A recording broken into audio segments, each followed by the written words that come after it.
Assalamualaikum warahmatullahi wabarakatuh. Alhamdulillah. Nahmaduhu wa nasta'inuhu wa nastaghfiruh.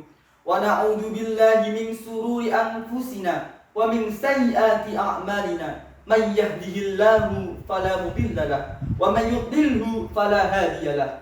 Asyhadu an la ilaha illallah wahdahu la syarika lahu wa asyhadu anna sayyidana Muhammadan abduhu wa rasuluh.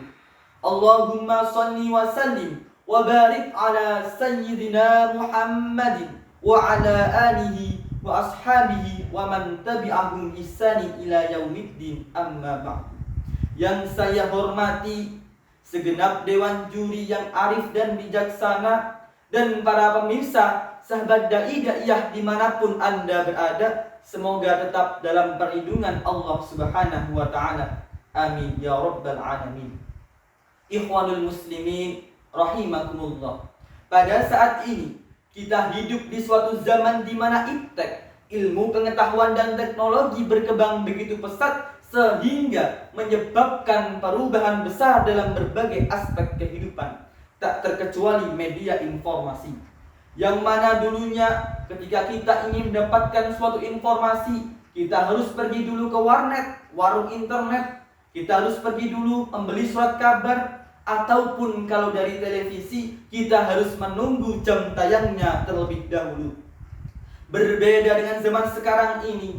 Sekarang ini seluruh lapisan masyarakat dapat dengan mudah mengakses informasi-informasi di media sosial.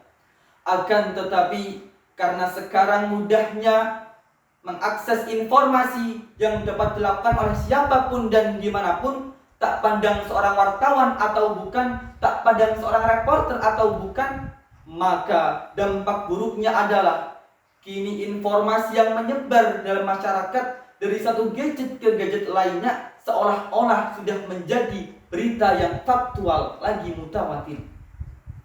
Ikhwanul muslimin rahimakumullah. Lantas bagaimanakah peran pemuda dalam menangani hal ini? Jawabannya adalah sudahlah sempurna agama Islam dalam mengajarkan berbagai hal, termasuk dalam mengelola dan memverifikasi suatu berita. Seperti contohnya firman Allah Subhanahu wa Ta'ala yang termaktub dalam surah Al-Hujurat ayat 6 yang berbunyi, A'udzu billahi minasy syaithanir rajim. Bismillahirrahmanirrahim. Ya ayyuhalladzina amanu in ja'akum fasiqun binaba'in fatabayyanu. Al-ayah. Yang artinya, wahai orang-orang beriman, jikalau datang kepadamu orang fasik dengan membawa suatu berita, fatabayyanu, maka periksalah dengan teliti berita tersebut. Al-Imam Al-Hafidh Ismail Ibnu Katsir dalam kitabnya Tafsir Ibnu Katsir menyebutkan bahwasanya pada ayat tersebut Allah Subhanahu wa Ta'ala memerintahkan kepada kita supaya apa? Supaya meneliti lebih dalam berita yang didapat dari orang fasik. Beliau juga menambahkan, dan barang siapa yang menerima begitu saja tanpa meng-cross-check terlebih dahulu, maka sama halnya dia mengikuti jejak orang tersebut. Padahal Allah Subhanahu wa Ta'ala telah melarang kita orang-orang mukmin untuk mengikuti jalan orang-orang yang fasik. Ikhwanul muslimin rahimakumullah. Apalagi di zaman sekarang ini, kini dunia nyata kian lama, dunia nyata kian menghilang dan beralih dunia maya yang penuh dengan fata morgana. Oleh karena itu, marilah kita budayakan saring sebelum sharing, saudaraku. Ikhwanul muslimin rahimakumullah. Dinukil dari kitab Is'adur Rafiq karya Imam Muhammad bin Salim pada juz 2 halaman 105 yang menyebutkan bahwasanya termasuk dalam maksiat tangan adalah menuliskan sesuatu yang diharapkan diucapkan.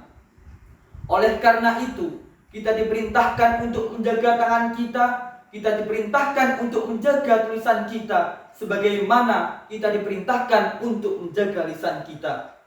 Sebagaimana sabda Rasulullah sallallahu alaihi wasallam yang berbunyi, "Wa man kana yu'minu billahi wal yaumil akhir falyakul khairan aw yasmut."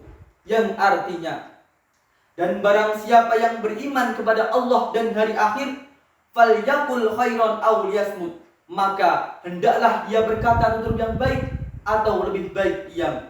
Hadis riwayat Imam Bukhari nomor 6018. Wahai generasi Islam, jikalau ternyata berita yang kita dapatkan memang berita hoax, berita bohong, maka kita, khususnya generasi muda, harus berani mengatakan fakta yang sebenarnya semampu kita, dengan minimal tidak menyebarkan ulang lagi berita tersebut, supaya nantinya terputuslah mata rantai penyebaran berita hoax. Mengapa demikian? Ketahuilah saudaraku, generasi muda adalah generasi agen penerus bangsa. Oleh karena itu, maka jadikanlah diri kita filter dan benteng bagi agama kita. Dengan cara apa, saudaraku? Dengan cara meningkatkan ketakwaan kita kepada Allah Subhanahu wa Ta'ala dan memperkuat diri kita dengan ilmu-ilmu pengetahuan, agar nantinya bangsa ini, bangsa tercinta ini, menjadi bangsa yang damai dan bangsa yang bebas dari kebohongan.